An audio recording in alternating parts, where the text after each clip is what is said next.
This is the story of the greatest Canadian song ever produced.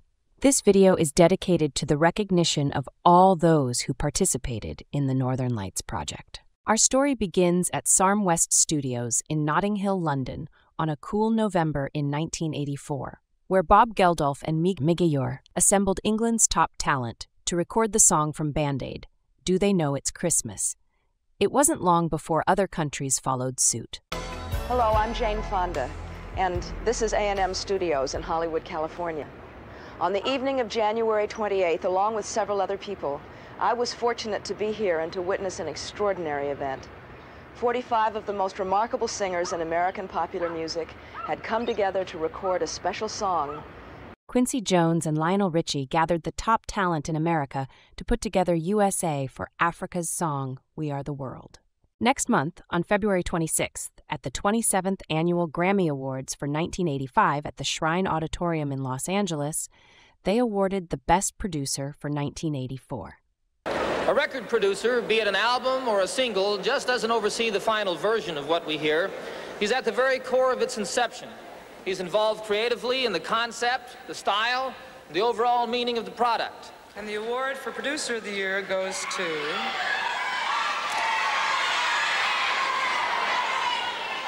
It's a tie. Whoa. David Foster. And Lionel Richie and James... When Quincy Jones called me, when I picked up the phone and I heard his voice, I was dead. I knew right there why he was calling. I knew before he said, "Hey, Foz," and I knew why he was calling me. And there was no doubt that I had to do it. I felt that I was responsible enough and was known enough in Canada that I could pull it off musically, that I could bring the thing musically together, but I needed the most powerful man in Canada in the music business to help. It literally, from there, I called you because I wanted you to be involved right from the get, because you and I are such friends, and I know that you know a lot of people and you could be helpful in organizing this thing. And then we got Lou Blair involved, and then Bruce's whole office. And they came up with a song, and then he phoned me and said, "Listen, you got to get everybody for this thing." So that was my job. Okay, great. And went out there and put that whole thing together probably in 10 days from a dead stop. Okay, but you had the momentum from America. Okay, so when you phone Neil Young, he's at least going to take the call. If you phoned Anne Murray, she's going to take the call. You know, it wasn't. I wasn't beating people over the head to do it. They wanted to do it. Music wanted to do it. They did it in the UK too. They had a big one. They had some in Australia. So the musicians, it wasn't hard to get them. You just had to get them, and put it all together in 2 weeks, and we did it. Did the song. Didn't use anybody in the industry to help. We just, our office down here did all that, lined up, and then the CBC jumped on, I guess, and somebody came in and filmed it, and away it went.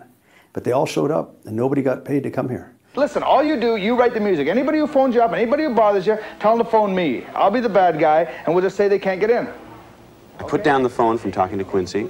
I called Bruce Allen, and he got crazy with it. For publicity.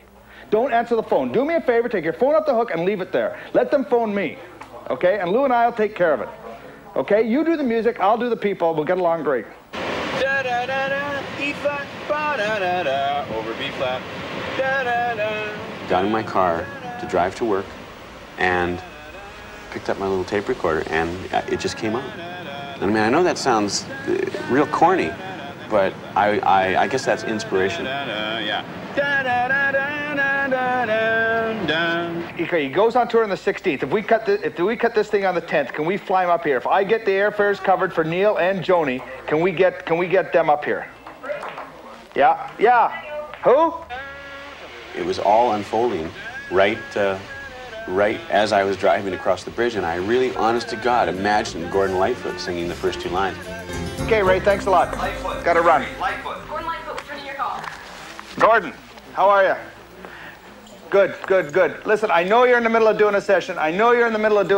But I got to have, just give me a break and just take off Sunday. Just take off Sunday. I talked to Foster. We'll do the chorus first. We'll blow everybody else out of there. And then we'll let the first two lines, Gordon, for God's sake.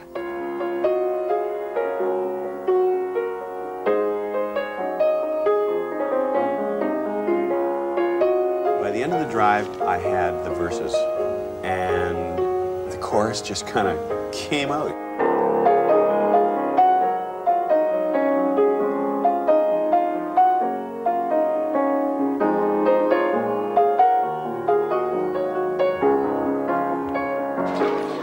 Rags, how you doing, man? Listen, Corey Hart for the benefit. You heard about the benefit? Okay, good. How is he? So we had Jim. That day at the studio, I ran into Jim Valance, who is Bryan Adams' co-writer on all of his songs. And I said, hey, do you want to do something great for your country? Let me demo this song that I've just come up with at your studio. And good man. All right. Yeah. Hey, Murray. Murray. Adams. Yeah. How you doing, kid? Good. Anne Murray's in, Adams. Anne Murray's in. Yeah. Neil Young's in, and Joni Mitchell, too. See, Adams? See? Everybody's coming in. Good. Okay, as soon as you finish Saturday Night Live, you go to the airport, and you'll be in Toronto that night. Okay? We're going in at noon at Manta. Great song. It's a great song, Adams. Everybody loves this song. It's a better song than the Americans. It's a better song than the English guys. Okay? Great, kid. Good luck tonight. Good luck on Saturday Night Live. See you later. Bryan Adams had just come in from Los Angeles that day, and him and Valance are real tight, and he rang up, hey, what's going on? Well, we're over here demoing the song. Hey, well, maybe I'll come over. Can I come over? You know, it's this kind of thing that just draws everybody. It's really amazing. Well, that's the first problem. And the amazing thing was that everybody was available or could make themselves available. Everybody thinks what a massive undertaking it was, and it probably would be a massive undertaking if there was fighting and struggling, but we didn't have to twist anybody's arm, whether it was Neil Young or Mike Reno or Gordon Lightfoot, Anne Murray, Paul Anka, anybody. Nobody gave us any problems, Terry. I mean, Paul couldn't make it at the end because he lost his voice, but that he wanted to be there. He really wanted to be there, and he was very upset that he was. Ian Thomas, Neil Young, Zappa Costa.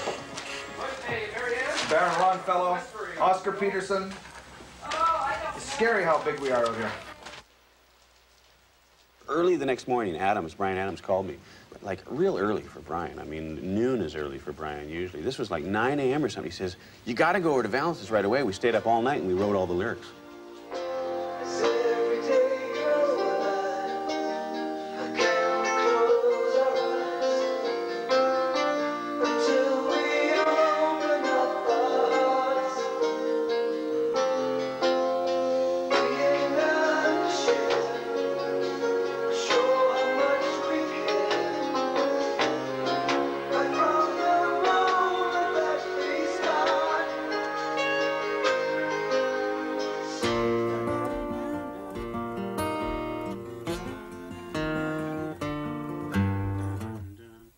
The next thing that I had to do was to cut the track, to get the music recorded in preparation for the vocalist.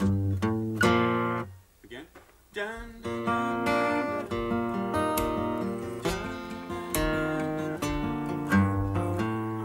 Good. Listen, Bernie, I want to get some of your acts in the benefit for the Ethiopian thing. And one of the first we really want to get Leona Boyd. I know she can't sing, but I'm cutting the instrumental tracks in Vancouver. I know she can't sing, but God, we gotta have her in there. She's a recognizable face.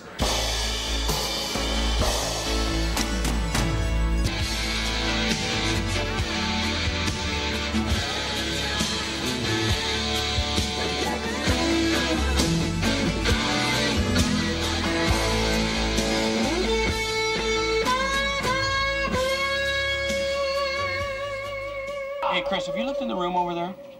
Next door? Yeah. See if there's any French horn players over there, would you? Yeah, French horn players. Tell me when.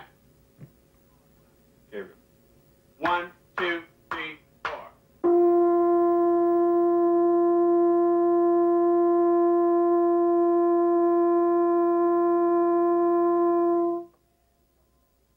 And he was all set to play, and I said, well, actually, all I need is for you to play one note once. And I'll load it into my EMU 2, and he goes, la. I push a button, thank you, and when I push the synthesizer, I get that exact same note.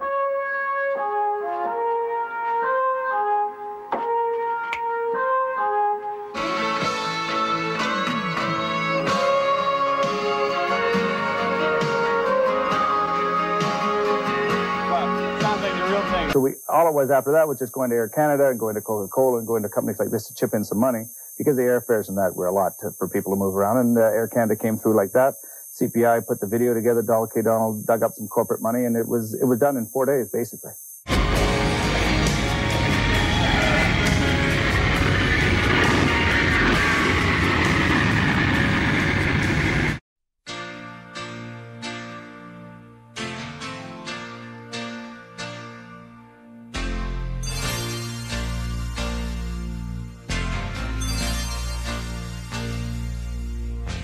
As every day goes by, how can we close our eyes until we all... Eugene Levy's car, of course, he wasn't asked to be in this whole thing.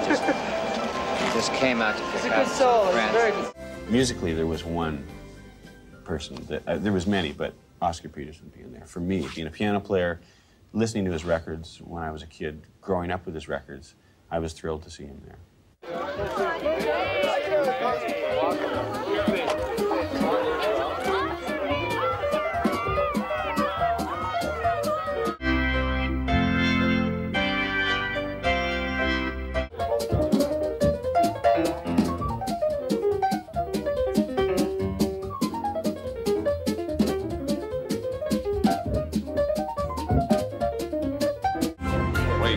Wait, go away. It's just me. Go away. Not a singer. Your songs, and I'll just sit quiet. I won't try to sing along.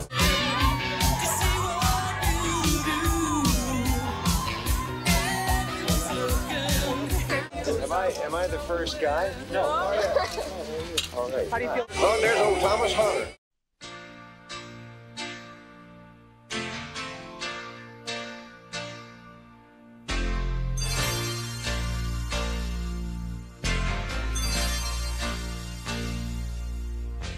As every day goes by.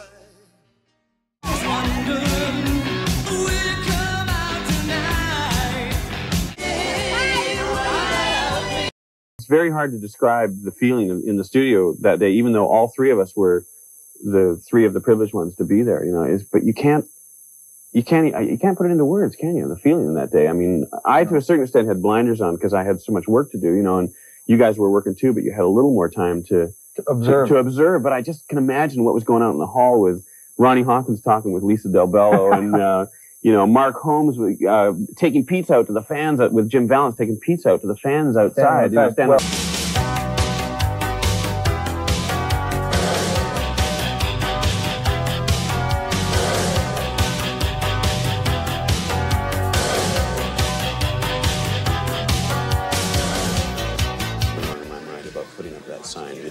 On the one hand, I thought, who the hell am I to say something like that to these people? On the other hand, I thought, if I don't establish control right from the very beginning, then I've really blown it for everybody.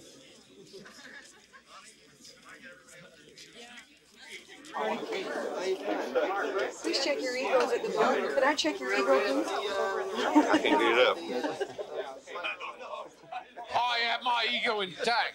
Yeah, see, I like was a big right head, there. I was there. Me, I was right there. Yeah, I heard you a couple of times say, zoom in on me. Well, because I was doing good things. I was doing good things. You don't have to move it, I'll move to you. I think I was the face and the voice of Ethiopians who otherwise were very distant. I presented the cause closer to the artists, because when I got emotional and teared up, they joined me. They too were emotional. After my speech, they all came and explained to me that my presence gave them a meaning of what they were doing.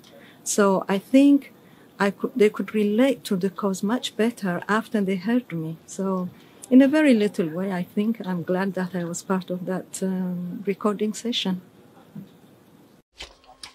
I'm quite moved, and I wouldn't have enough words to express my grateful that you have made so much effort. You have shown us so much sympathy in our cause to struggle the tragedy, the worst tragedy we have in our history.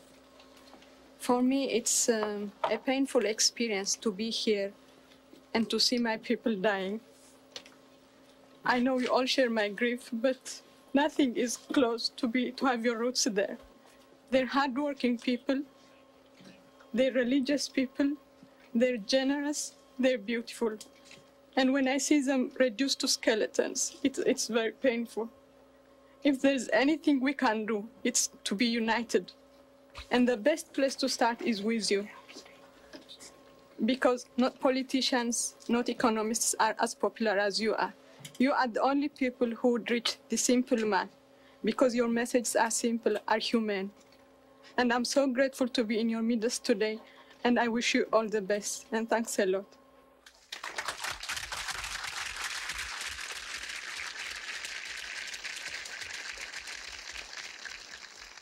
I was very moved by her, as I think everyone was. I don't think there was a dry eye in the place. She's so articulate, and she was so sincere about it, and really brought it all into focus. It is happening. There are people dying, and it's very sad. Just to be here and to help in some way, and just in some way, that's all it was. I felt like everybody else. You could, the tear ducts started to fill up, and you kind of start looking at your shoes and trying to see if anybody else was looking, but everybody else was doing exactly the same thing. The power of the people is what the message that came through to me. The power of the people, and we, as opposed to I, being more important. It makes everyone think, or it should make everyone think about the fact that we aren't living alone. You know, what we do affects our fellow man and vice versa. And as I say, perhaps we can solve some of the other problems that are rampant today in the world with the same mass effort. I've got three very healthy children. When I look at the faces of children and not see them too healthy, I've got to go and help them. I'm very fortunate to be in a position to be able to do something like this and feel that I'm contributing, because you know, most people just in their daily lives can't get the opportunity to do something like that. The lyrics are brilliant, the song's brilliant, the idea is brilliant, and I'm glad to be part of it. Okay, guys, here we go. Ladies. Roll playback. We can bridge the distance. Oh!